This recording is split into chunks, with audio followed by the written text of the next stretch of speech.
नमस्कार, आप देख रहे हैं रिपब्लिक भारत और मैं हूं आपके साथ गायत्री शर्मा। नमस्कार, आपके साथ मैं हूं मीनाक्षी रजत। नमस्कार, मैं हूं आपके साथ सलोनी श्रीवास्तव अजमेरा और urban development minister Hardeep Puri साहब हमारे साथ सीधे जुड़ रहे हैं। घोषणा पत्र के जारी होने के बाद और अपने आप में किस तरह से बड़ी तब्दीलियां की गई है, मीनाक्षी, ये देखने की बात है। Look, during COVID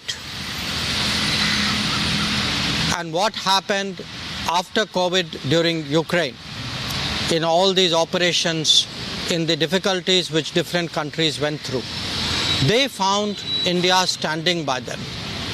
They found India standing by them when other countries with more resources did not stand by them. So what has happened is it has today generated a feeling for us in the world. And this feeling is particularly intense in the global south, but not restricted to the global south. So I think more countries today feel closer to us. We are more trusted. We are trusted emotionally. We are trusted even in technology. We are trusted economically, politically. So I think there was a good reason why we kind of shifted gear in a sense and moved it to Vishwa Bandhu. Right. So also the manifesto talks about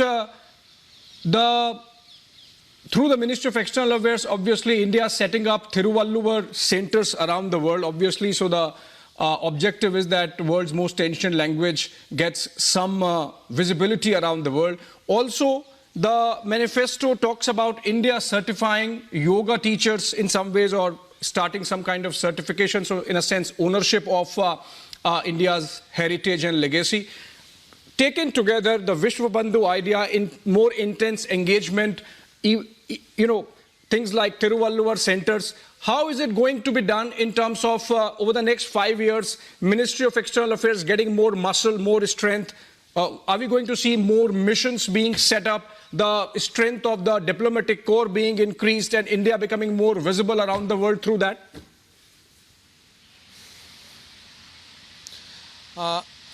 Short answer. और इस वक्त सीधे हमारे साथ केंद्रीय मंत्री हरदीप सिंह पुरी जुड़ गए हैं। हरदीप सिंह पुरी जी, आवाज मिल पा रही है क्या आपको? सर, आवाज पहुंच पा रही है आप तक? आ रही है आपकी आवाज। बहुत बहुत स्वागत है सर आपका रिपब्लिक भारत पर।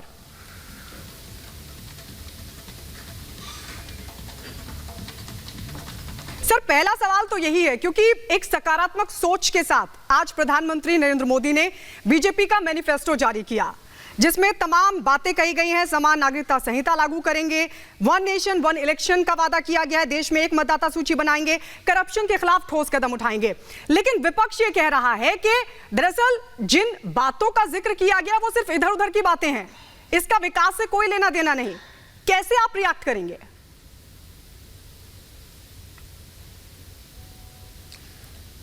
विपक्ष की जो बातें हैं वो कह रहे हैं इनका विकास के साथ कोई लेना देना नहीं है। उनको कहिए कि जो हमारा संकल्प पत्र है 69 पेजेस का, उसके पहले जो कुछ पेजेस हैं जिसपे हमने जो 10 साल में विकास के आंकड़े हैं हमारे, उनको ज़रा पढ़ लें, उसमें समझ लेंगे।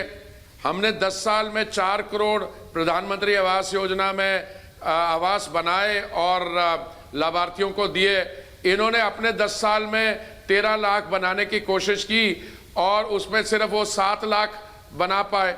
हमने कहा कि 4 लाख, माननीय प्रधानमंत्री जी ने कहा 4 लाख हमने आवास सैंक्शन किए और 3 करोड़ 4 करोड़ किए और 3 करोड़ आने वाले समय में और करेंगे, टोटल 7 करोड़। आप कोई भी फील्ड देख लीजिए, आप बायोफ्यूल्स देख लीजिए, आप ड्रोन लखपति दीदी देख लीजिए, मुद्रा लोन में 10 लाख का यूनिट जो सीलिंग है वो 20 लाख कर दिया।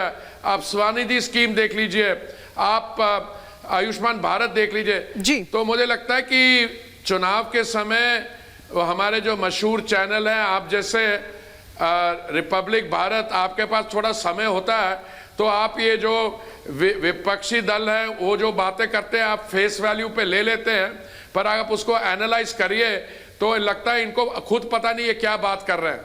जी जी, लेकिन जो हम देख पा रहे हैं संकल्प पत्र, वो किस तरीके से लोक लुभावन नहीं है, बल्कि विश्वास किया जा सकता है। क्योंकि 2014 में भी हमने देखा, 2019 में भी हरदीप जी हमने देखा था कि बीजेपी की तरफ से जो वादे किए गए थे वो पूरे किए गए हैं। लेकिन इसमें जो एक ये वादा है एलपीजी और free electricity for the poor, कैसे इसे आप आगे बढ़ाएंगे? क्योंकि विपक्ष का कहना है कि क्या इतना बजट होगा हमारे पास? देखिए, 2014 के संकल्प पत्र में जो हमने वादे किए और 2019 के संकल्प पत्र में किए, हमने सारे पूरे किए। हमने कोई भी कसर कहीं किसी मुद्दे पे नहीं छोड़ी। हमारी अप्रोच मुफ्त बिजली पे के लिए और इनकी अप्रोच में बहुत फर्क है। कांग्रेस पार्टी और आम आदमी पार्टी कहती है कि ये 300 यूनिट फ्री दे दो। आम आदमी पार्टी ने कहा, तो किसी की अगर 500 यूनिट हो तो कह रहे 2 मीटर लगा लो, एक में 300 मुफ्त हो जाएगा और दूसरे में 200 हो जाएगा। हमने ये नहीं कहा, हमने कहा एक नई योजना बनाई है हमें, जिसमें आप हमसे सब्सिडी लीजिए और आप अपने आवास के छत पे सोलर पैनल लगाइए, तो उससे बिजली मिलेगी। उसमें आप अपनी कंजम्पशन के लिए 300 यूनिट यूज कर लीजिए, 18,000 रुपए आपको साल का बचेगा। जो एक्स्ट्रा बिजली होगी उससे आप इलेक्ट्रिक व्हीकल चार्जिंग स्टेशन लगा लीजिए। पर सर इसे फ्रीबीज से जोड़कर देख रहा है विपक्ष, और उसका भी आपको प्रॉफिट। इसे फ्रीबीज से जोड़कर देख रहा है विपक्ष। फ्रीबी तो है ही नहीं, ये तो एक स्कीम बनाई है। नहीं, इसमें वो फ्रीबी से जोड़ रहे। उनकी अगर ऐनक खराब है तो आईसाइट खराब है तो मैं कुछ कह नहीं सकता। इसमें तो प्रोडक्टिविटी होगी, एक्स्ट्रा बिजली पैदा होगी, उसमें से उनको 300 यूनिट मिलेंगे। तो इसलिए फ्रीबी की तो बात ही नहीं है जी। भारत को थर्ड लार्जेस्ट इकोनॉमी बनाने की बात हो रही है, ग्लोबल इलेक्ट्रॉनिक्स मैन्युफैक्चरिंग हब की बात हो रही है। 2047 का जो एक्शन प्लान है वो कितना प्रोडक्टिव रहने वाला है, इसकी झलक भी हमने देखी है आपके मैनिफेस्टो में। लेकिन क्या ये बिलीवेबल होने वाला है नए यूथ के लिए, क्योंकि वो बहुत उम्मीदों से देख रहा है इस मैनिफेस्टो को? 100%। देखिए, ये सिर्फ स्टेटमेंट ऑफ इंटेंट नहीं है। ये जो संकल्प पत्र है, इसमें 69 पेज में संकल्प पत्र में पहले जो हमने 10 साल में किया वो स्पष्ट तरीके से लिखा गया। अगले 5 साल में हम क्या करने जा रहे हैं और कैसे वो फिट इन होता है 2029 के बाद का जो समय है, जब 2047 तक एक विकसित भारत बनाने में, वो पूरी क्लैरिटी के साथ ये विजन डॉक्यूमेंट जो गोल्ड स्टैंडर्ड है वो पूरी तरीके से समझाया गया।